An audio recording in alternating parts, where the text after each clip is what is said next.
really killing it, guys. But you know what? I think that all pales in comparison to your next comedian for the evening, because he is one of my favorites. I love this man dearly. He's also super, super funny. Put your hands together for Jamie Carbone.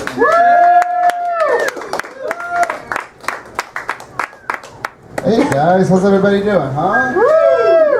Cool, guys, a little bit about me. I work an office job and I do not fit in. Like every morning as people are talking about what the traffic was like driving in or what the weather's supposed to be like this weekend, I am standing there with every fiber of my being telling myself, do not talk about werewolves right now. Nobody wants to hear your theories, no matter how accurate they may be. Here's the thing, I never, I used to work at a comic book shop and that was perfect for me. Because I could just talk about my zombie survival plan and earn that paycheck. But when I do that at my cubicle job, I get told things like, hey Jamie, stop wasting company time. Or, what do you mean you hit a machete in the office? So, they do not like me there. Guys, I'm a fat narcissist, which I think is more impressive. Like skinny people, they can just look in a mirror and feel good about themselves. Do you guys know how hard it is to be confident when at any moment there's like a 90% chance there is mayonnaise somewhere on my face? Like it's hard. Like I don't have what you would call Hollywood good looks. I have what I like to call Colonial Williamsburg good looks. Like, dude, if I were to come up to you and be like, hi, I'm a time-traveling Benjamin Franklin, you'd be like, yeah, I see it. And it is hard to date when you look like this, because no women out there have founding father issues. So, I like how that got like a half-hearted clap. I really appreciate that. I am trying to lose weight though. It's going okay. I was feeling pretty good about myself the other day. I was walking down the street and this mom and child ran past me, and I guess the kid wasn't going fast enough because the mom turned, pointed right at me, and said, you better hurry up or that fat man's gonna get you. And I was like devastated, you know, I was emotionally destroyed. But I feel way worse for that kid because her mother is teaching her that fat men abduct children. Which means Christmas must be fucking terrifying. I don't know, I used to have like really low self-esteem, and then last year I went to my high school reunion and everyone's starting to look like me, you know, like they're gaining weight and they're losing their hair, and I've realized that I'm fat handsome. Do you guys know Fat Handsome? It's like, you know, Josh Gad or James Corden or Pumbaa from The Lion King, you know, Fat Handsome. Oh man, it's so much easier to live this way, I'll be honest. Like I don't have to, you know, go to the gym or waste money on expensive haircuts. I can just eat a whole pizza and have eyes that look like a storm on the ocean. Like genetically, wizard eyes is the way to go. You guys know how many people want to make out with a middle-aged Harry Potter? Some.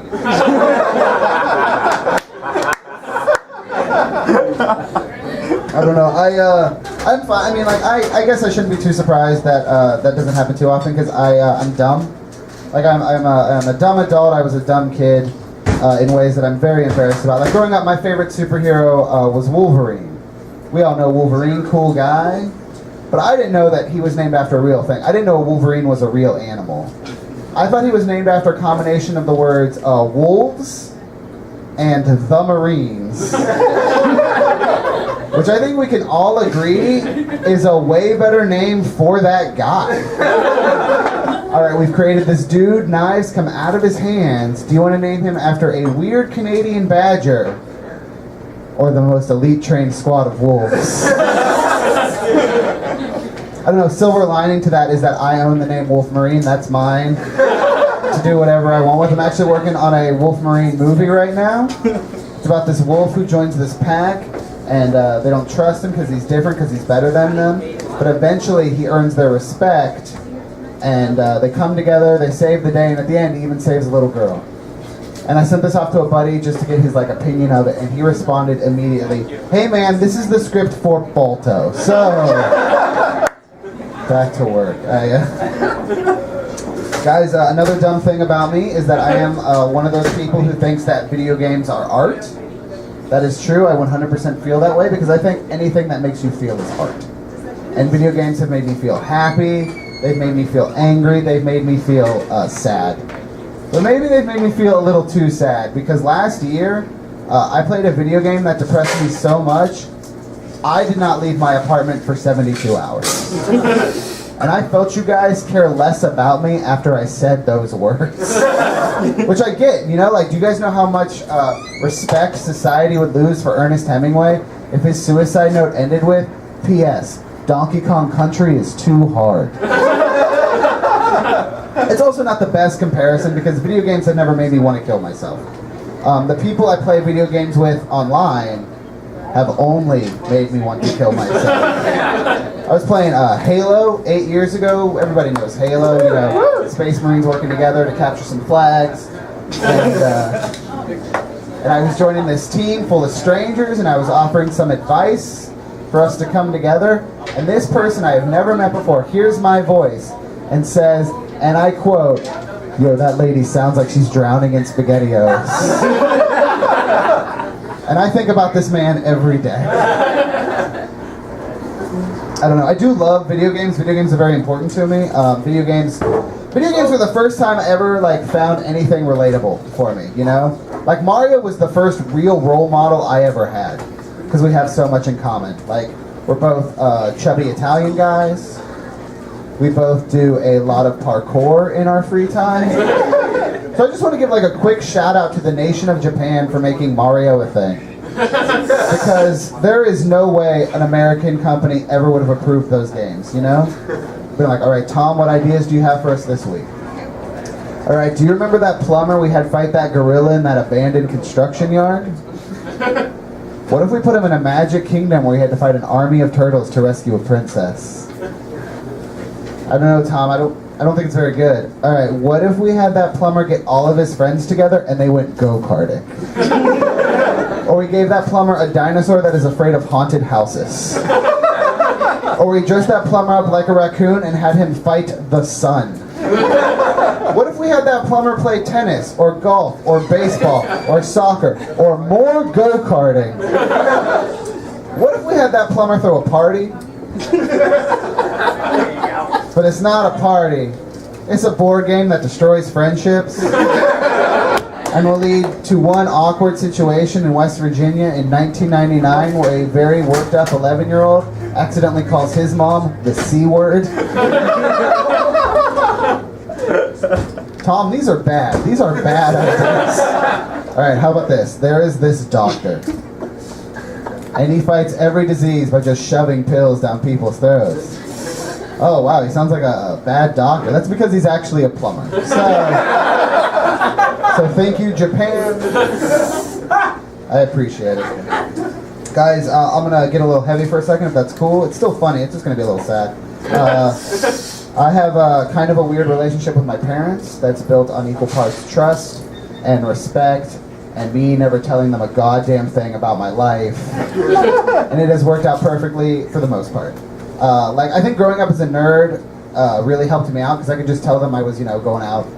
And they assumed I was playing D&D in someone's basement, not that I was getting stoned behind the gymnasium and playing fuck, marry, kill with every Disney princess. So here's the thing. I got hit with depression super hard my sophomore year of high school. And I didn't say anything to my parents because I was afraid they'd be embarrassed of me. And I just didn't want to earn that shame. And that's on me. That's my fault. I'll admit that. But I do think it's a little on them because, the signs were there, you know? For 4 years of high school, I wore an all-black fedora and trench coat. Nobody who dresses like that is fine. I just look like the saddest private eye.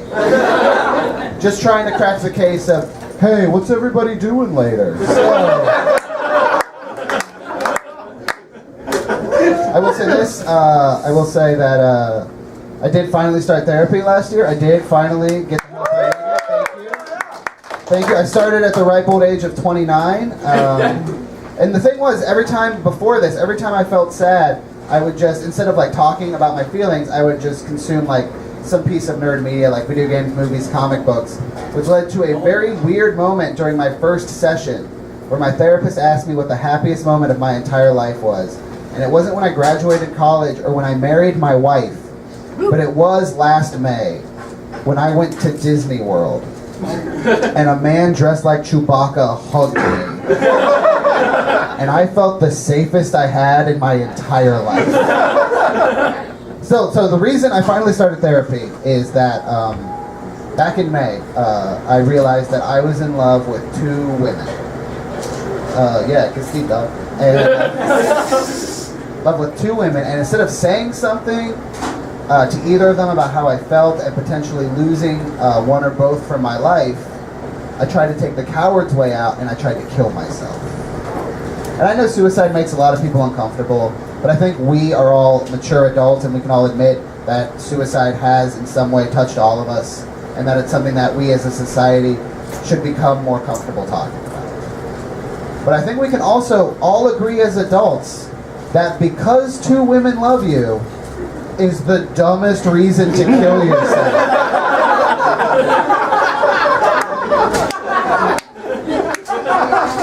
Like, how do you even eulogize that guy? Here lies Jamie Carbone. He couldn't handle the basic premise of Archie comics. Rest in peace, you fucking jughead, you know? Thanks, guys. I'm Jamie. Guys, one more time for that fantastic set from Jamie there.